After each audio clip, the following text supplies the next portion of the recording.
और ये माँ बाप दोनों, सोनिया जी राहुल को बनाना चाहते हैं और लालू जी अपने बेटे को बनाना चाहते हैं। दोनों को मैं कह देता हूं, सीएम या पीएम कोई भी सीट खाली नहीं है। यहां नीतीश कुमार जी है, वहां मोदी जी। नमस्कार, आप देख रहे हैं एबी न्यूज। दर्शकों, एबी न्यूज में आपका स्वागत है। आखिरकार नीतीश कुमार ने अपनी बात मनवा ही ली। नीतीश कुमार इस तरह से पूरी फील्डिंग की जो अमित शाह को आज वह घोषणा करनी पड़ी जिसका इंतजार जेडीयू के नेताओं को चुनाव की घोषणा के बाद से ही था। एनडीए बना, महागठबंधन बना, सबकी अपनी अपनी नीतियां बनी, सबके घोषणा पत्र बने, लेकिन एनडीए में जो चल रहा था अंदर ही अंदर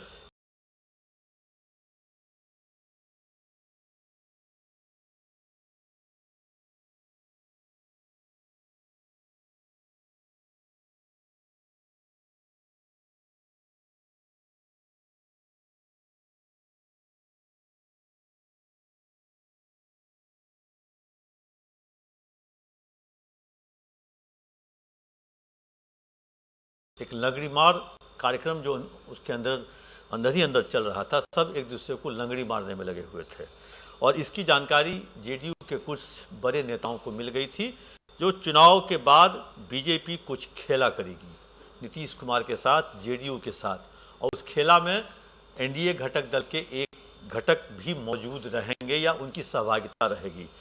इसी बीच में आपने देखा होगा जो अचानक खरना के दिन नीतीश कुमार चिराग पासवान के आवास पे पहुंच जाते हैं, क्योंकि वो खेला करने वाले जो घटक के बारे में नीतीश कुमार जी को आशंका हो गई थी कि ये घटक यही है।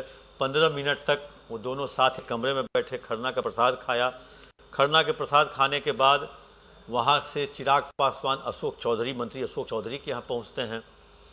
मंत्री अशोक चौधरी के यहाँ पहुँचने के बाद वहाँ से निकलते समय जब मीडिया से उनकी बात होती है तो मीडिया से बात में चिराग ने यह कबूल किया जो नीतीश कुमार आए थे मेरे यहाँ इसलिए क्योंकि ये मीडिया में बात चल रही थी या विरोधियों के द्वारा, सुन लीजिए, विरोधियों के द्वारा जो नीतीश और चिराग में खटपट, मतलब एनडीए के अंदर एलजेपी नाराज, चिराग नाराज तरह की खबरें चल रही थी। उसी के संबंध में नीतीश कुमार ये आए थे। लेकिन नीतीश कुमार यूं ही नहीं गए थे। नीतीश कुमार के पास पुख्ता जानकारी थी जो कुछ न कुछ खेला चल रहा है और चुनाव के बाद इससे भी बड़ा खेला, तख्ता पलटने की तैयारी पूरी तरह से तैयार है। स्क्रिप्ट तैयार है। स्क्रिप्ट तैयार होने के बाद उसकी पटकथा लिखी जा रही है। उसी पटकथा के तहत नीतीश कुमार का वहां पहुंचना। आइए पहले आपको सुनवाते हैं चिराग पासवान क्या कुछ कह रहे हैं।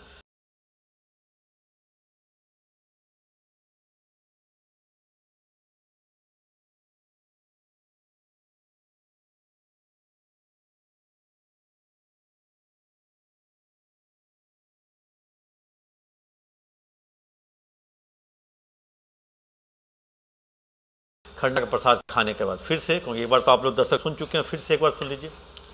तो आपने सुना जो चिराग पासवान क्या कुछ कह रहे हैं। इसके बाद बात यही नहीं रुकी है, बात चली जाती है जब चिराग पासवान जब 29 सीट लेते हैं, जिसमें 9 सीट वैसी है जो जेडीयू की परंपरागत सीट है। अब नीतीश कुमार एक्टिव मोड में आ चुके हैं।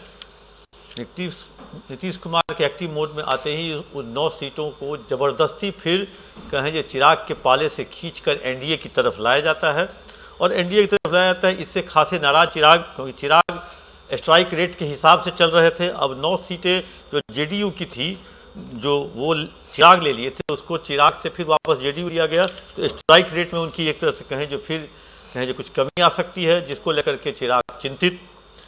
उसके बाद इस बीच में आपने देखा होगा जो उपेंद्र कुशवाहा और संजय झा एक ही भाषण में, एक ही मंच से वो दोनों जनता को यह कहते हुए सुने जाते हैं जो नीतीश कुमार मुख्यमंत्री थे, मुख्यमंत्री हैं, मुख्यमंत्री रहेंगे पर इसलिए जोर, क्योंकि ये लगातार अब ये फिजा में, हवा में ये बात फैल चुकी थी जो नीतीश कुमार का चेहरा लेकर के चुनाव तो लड़ा जा रहा है, लेकिन चुनाव समाप्त होते ही नीतीश कुमार का चेहरा गायब कर दिया जाएगा।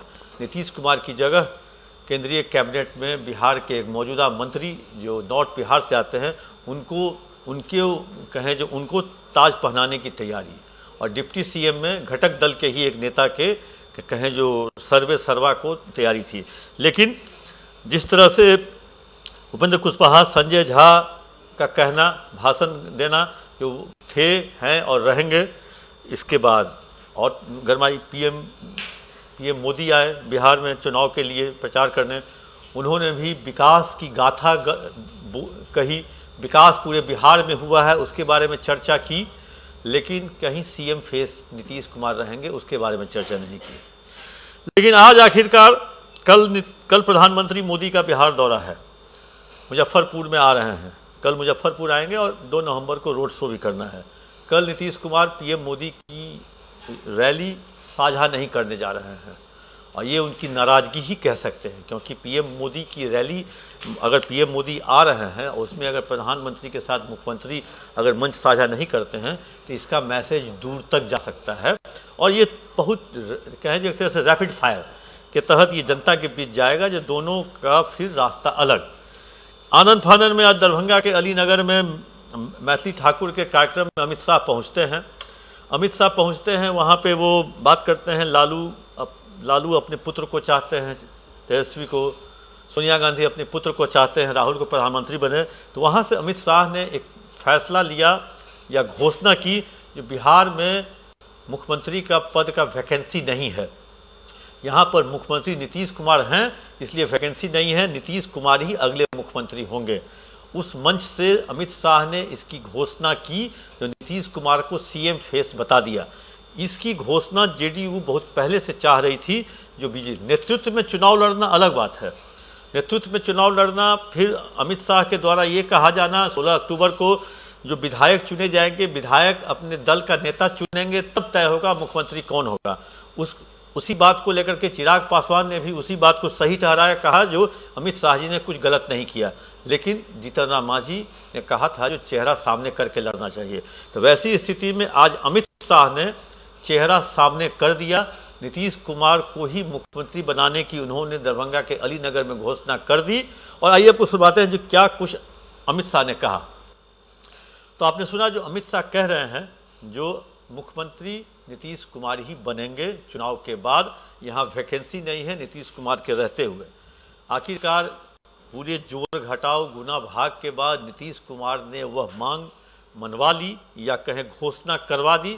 इसको कहा जाता है चाणक्य, राजनीति के चाणक्य। बिहार में कहीं भी अगर देश में अगर लोग कहते हैं अमित शाह को चाणक्य, तो बिहार में भी अभी चाणक्य के रूप में नीतीश कुमार ही जाने जाते हैं, और नीतीश कुमार ने वो कर दिखाया। अब जेडीयू के कैंप में जरूर एक है जो उत्साह जरूर देखा जा रहा होगा आज की घोषणा के बाद। अब देखने वाली बात यह है जो कल प्रधानमंत्री के रैली में नीतीश कुमार मंच साझा करते हैं कि नहीं इस घोषणा के बाद। कल दर्शकों फिर इस रैली, प्रधानमंत्री मोदी की रैली और प्रधानमंत्री मोदी के भाषण और नीतीश कुमार के वहाँ के भाषण के बाद फिर उसको कुछ डिकोड करने के बाद फिर दर्शक आपके साथ मैं रहूँगा मौजूद आपके पास। तब तक के दीजिए इजाज़त। आप अपना कमेंट बॉक्स में देना न भूलें।